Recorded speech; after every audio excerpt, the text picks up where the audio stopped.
Hello, people viewers. Welcome to Mr.Who Reviews. Today, I'm viewing last into episodes 18 and 19. First up, versus Zoom. In this, we get the backstory of Hunter John, aka Zoom. So there's a little bit of similarity with Barry's backstory. His dad actually killing his mother, and he's going off to foster care, and it's getting tossed around like a rag doll. With the Team Flash, Barry is done with I don't know if Barry made it or Wealth Health or System whatever, but he just getting faster thanks to the tachyon particle simulator or something with tachyon particles. Anyway, he just tests it out and he goes faster, and in a minute of when he goes through the city, you hear some music from the Supergirl. So saying that this is when Flash crossed over to Supergirl's universe.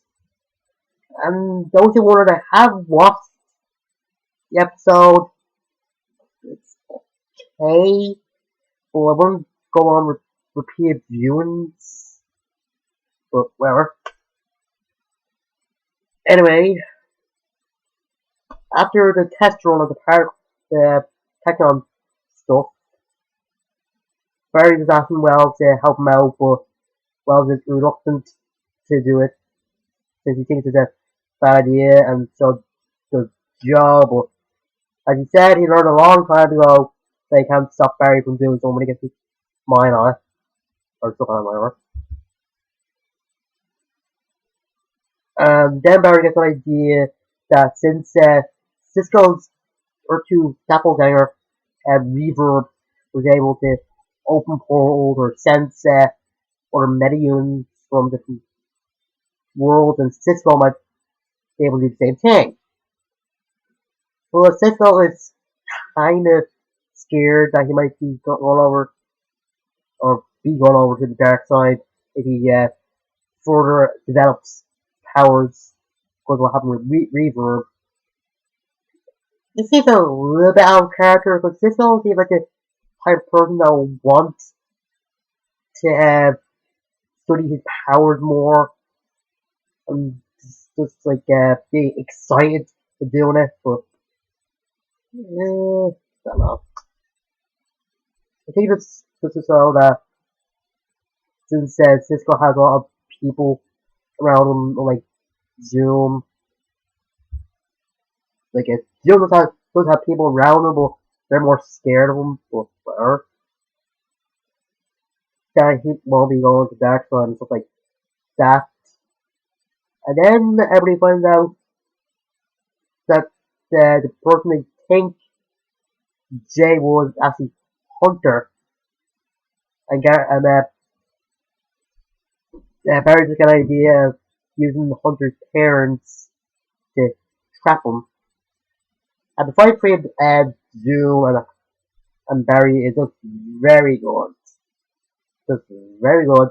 And another part of it is just great where Zoom just kidnaps Wally and just asks for a trade. And this also does more with his powers, like putting the, the helmet that Hunter's wearing with Jay and just contact them outside of their universe, which is just awesome. And at this time, we see Hunter out of the costume when when Wally is set free. And he's a little bit nuts.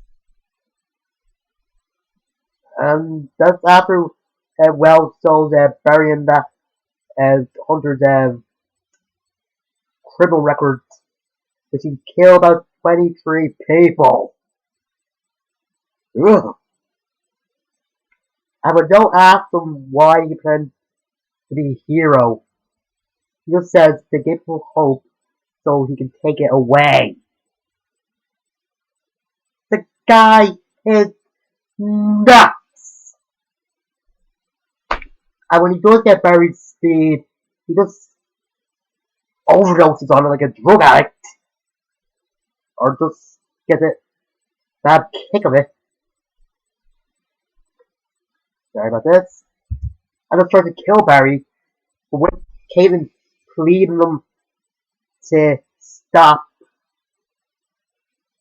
he does, but then takes Caitlin with him. This was a great episode, showing that the similarities but also a little bit of differences between Hunter and Barry. Understand the nature versus nurture sort of thing in this. Oh yeah, and with Joe, Iris, and Wally, Joe is inviting Wally to stay in their house, which is kind of good. And Iris was thinking that she and Barry are meant to be together, even though before that she was going to go on a date with her supervisor, or Evan, or whatever it is. Which is kind of good, but if they're going to do that, then why they set Barry up with Patty Smith? Sorry, but I put that last name wrong as well. And I know that it's supposed to be a temporary love interest, but still, I don't know. And probably be a few episodes before they actually do get together, so that'd be good. Anyway, I give versus Zoom a 10 out of 10. Now to episode 19, back to normal. This one begins where last left off, with Barry being normal, and it does so Barry's morning routine when he has speed, and then when he's normal, just to appear the two ways that he does his normal routine. And Barry's just a bit upset that he couldn't get Kaden back, and crime is going up a little bit, but not as much. And just missing his speed. After having for 2 years, it's obvious that he'd be missing it, but still. And Wells finally tracked down Jesse, but it doesn't really go well with her not really accepting it and saying that she probably can't forgive him for killing the guy for being the reason to kill the guy.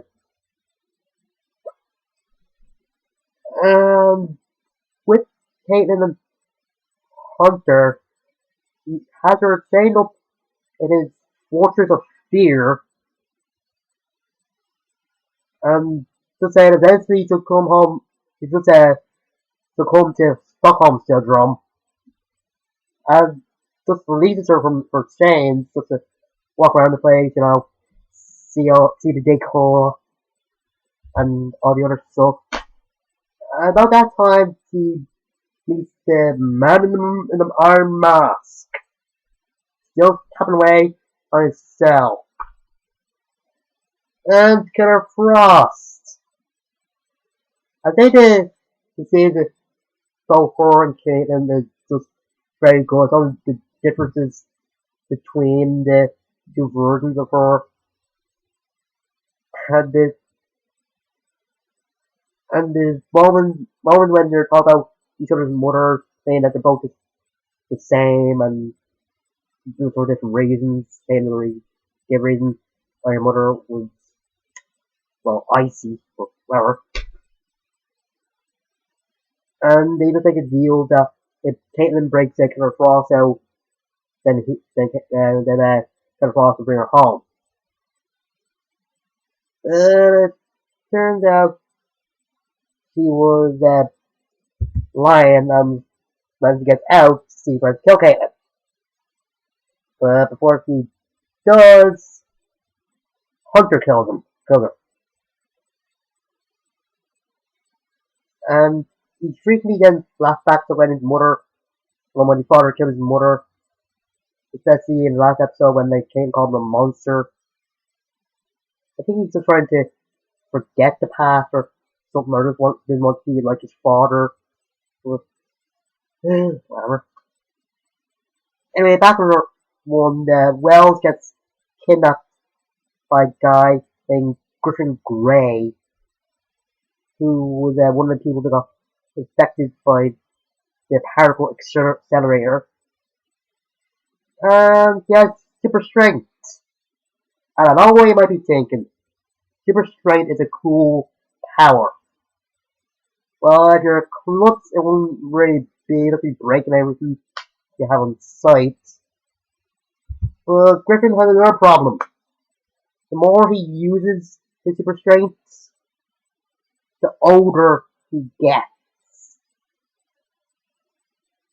Yeah, it's just weird. Anyway, with Wally and Joe, Wally just wants Joe to help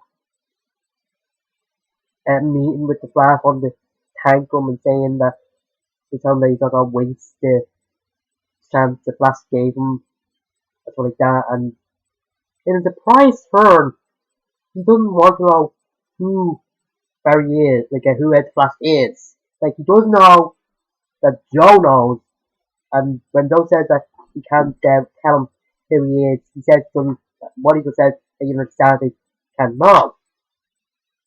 That is just different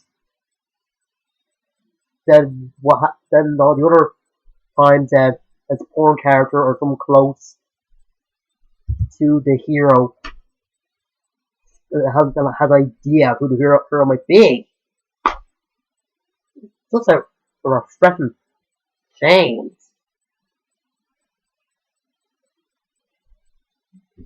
And when they do meet up, it's a good scene.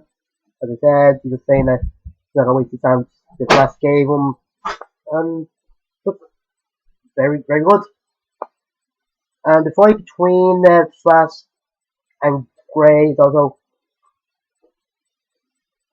good. You know, Barry getting beaten up, and overall a good episode. Some funny moments with Cisco, a great scenes after with Wells and Jesse with both of them apologizing to each other, and Wells getting his reasons of why he acted so dark to protect Jesse and him to making a promise and just stuff like that. And actually, two things at the end. One, Zoom saying to Caitlin that he is gonna bring her home and he's gonna take over or one. And two, saying he's gonna help Barry get his speed back by doing another particle accelerator. Now this could be good and a bad thing. As you can think, good because you get Barry's speed back. Bad, more metahumans. Yes, metahumans can be good or bad, but still. Can you imagine if there's like an entire civilization of metahumans? It'd be crazy. Especially if there's more super intelligent apes or gorillas, whatever. It'd be just crazy. Oh my god. Anyway, I said this is a good episode, good character stuff, and a good moment between Iris and Barry, where he just is describing the first time he saved her. And I give this episode a 10 out of 10. And next week they try to do another power accelerator and just a lot of arguments between Wells, Barry's dad, and probably some other people. But how's it till then? And until then, out to you. I'll see you there.